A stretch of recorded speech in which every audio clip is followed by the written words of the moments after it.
let us all do we can to build a better future. So, let's talk about it. Corporate media. They came out with this wonderful piece. And be sure to give a huge shout out and support the Case Study QB, because somehow he was able to find this gem and sit through it, because apparently corporate media did this wonderful piece where maybe we need to rethink how we do things in our democracy, and which I have to say, I agree. We need to reform our democracy, the way we elect politicians.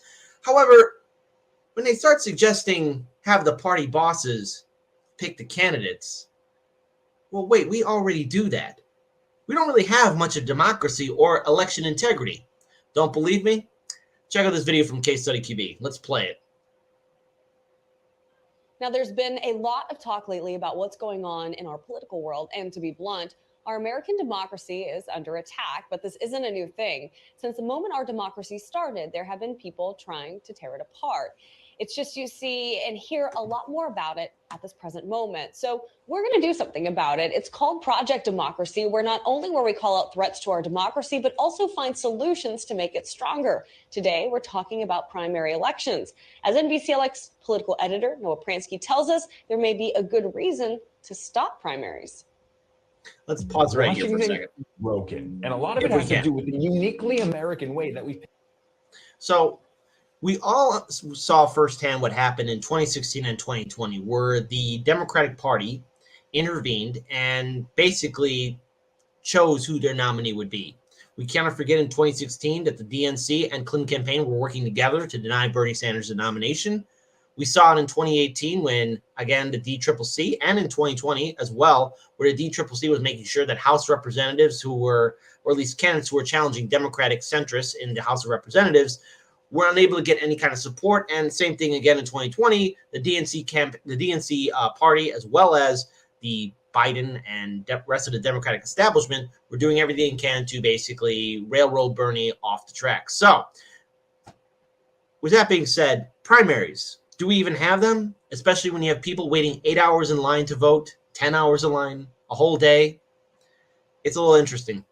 Let's play the rest of it.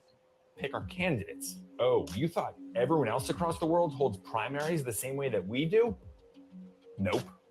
It's a tradition that pretty much only we observe, and there are 3 great reasons to change it.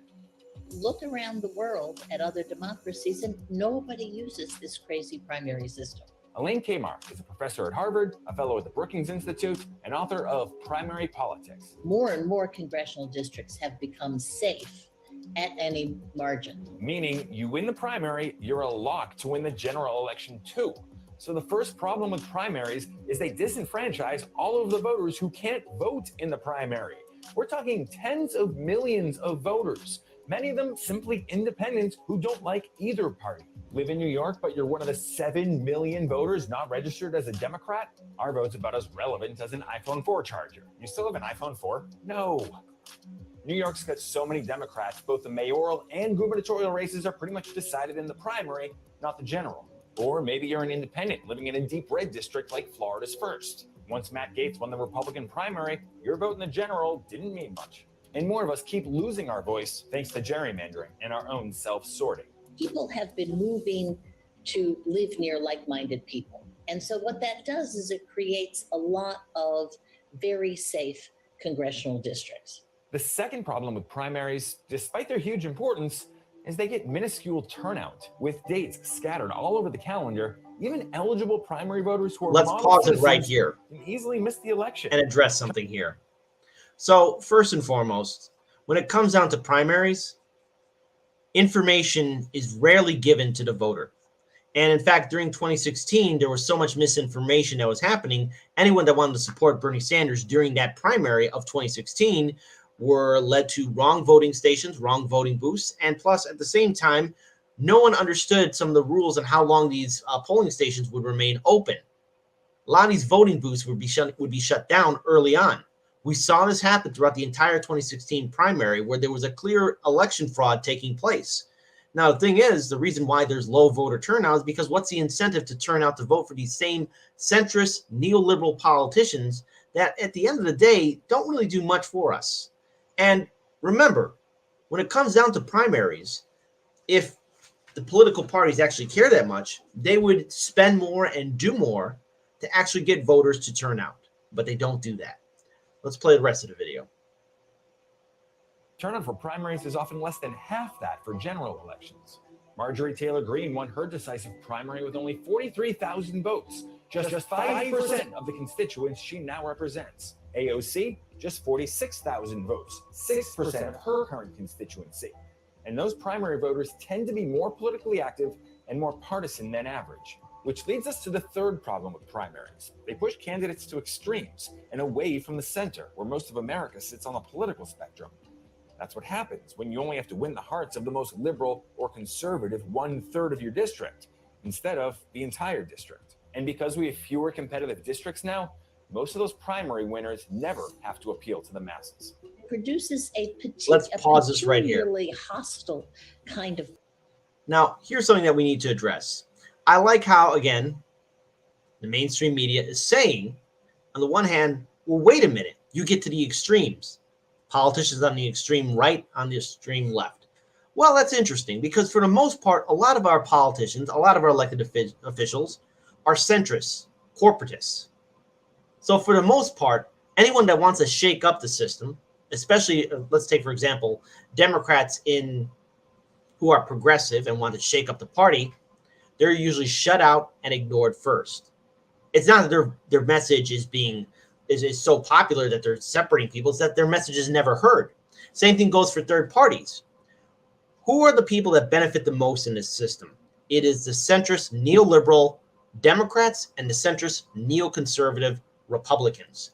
These politicians constantly are the ones that gerrymander the system to ignore third parties and ignore anyone that wants to challenge the establishment party as it is.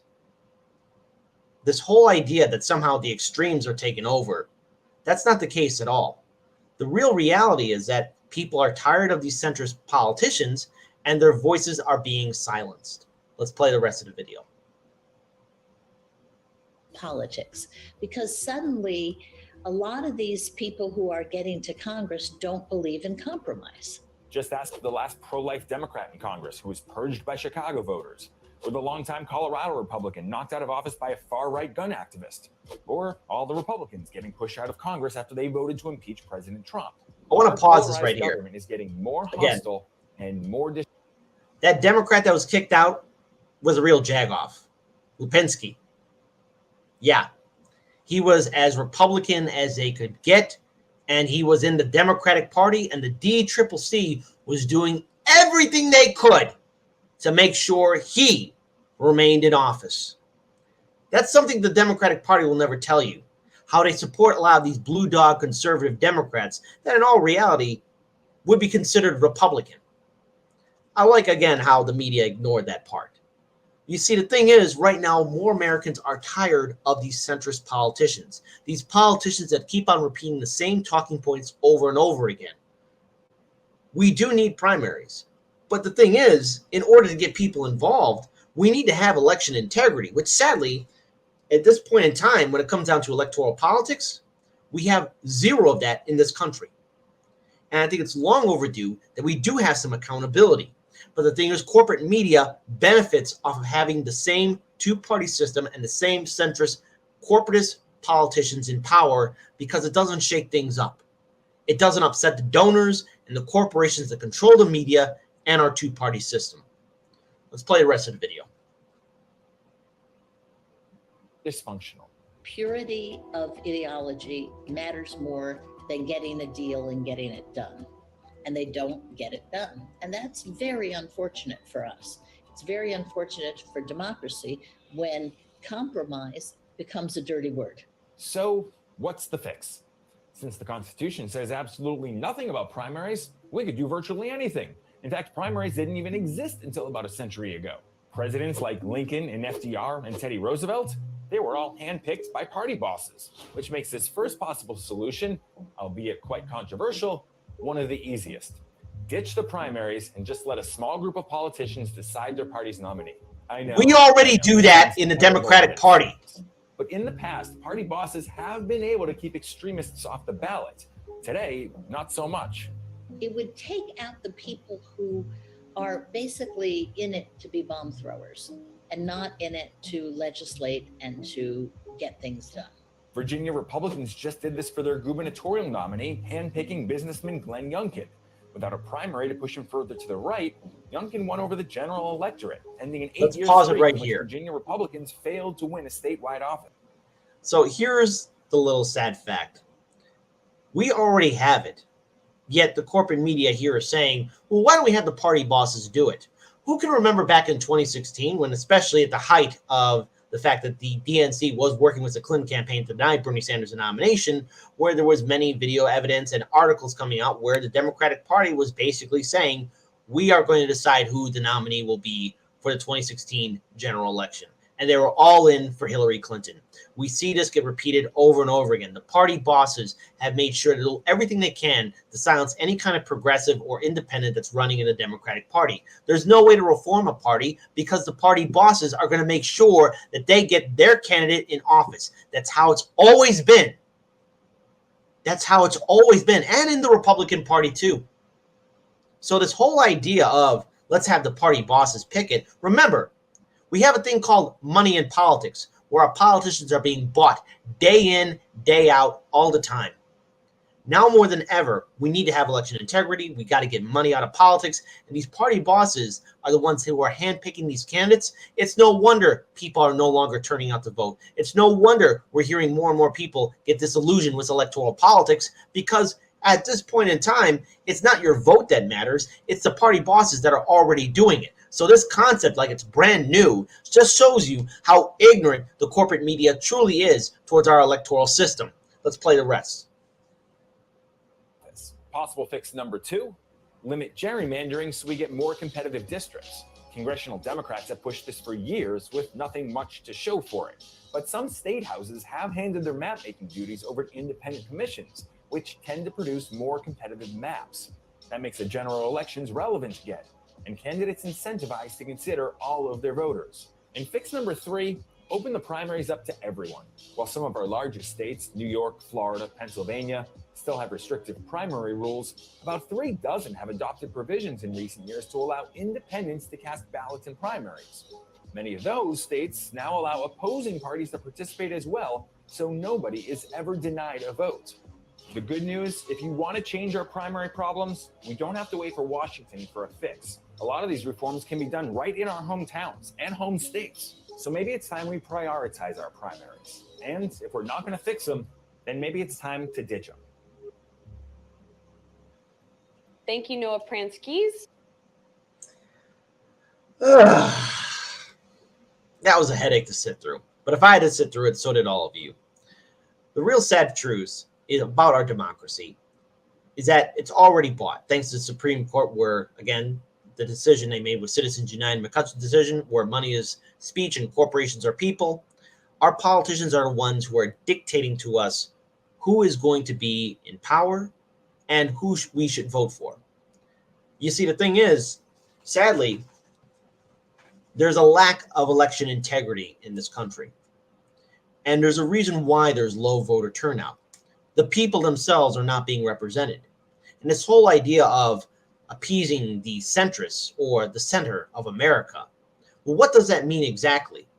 Let's look at some popular policies that are universally popular amongst all voters. Medicare for all, universal basic income, federal jobs guarantee act, investing into our infrastructure, ending regime change wars, holding Wall Street accountable for its numerous times it's crashed the economy. These are things that are popular amongst voters in general, Republican voters, Democratic voters, independent voters. But yet we're not getting that because we have establishment, neoliberal, neoconservative Democrats and Republicans that are deciding what we should go through, who are deciding policies for us at the behest of their donors. Who wants to support a two-party system in which we, the voters, have no seat at the table? To quote George Carlin, it's one big club, and you ain't in it. And if anyone tells you otherwise, they're lying to you. That's why we got to get money out of politics, and that's why we need to build movements and third parties away from the influence of Washington, D.C. This whole idea of trusting these politicians or assuming that the party knows best is a fool's dream. It has no place in a modern democracy, and we have to change it. And if we don't, nothing's going to fundamentally change at all.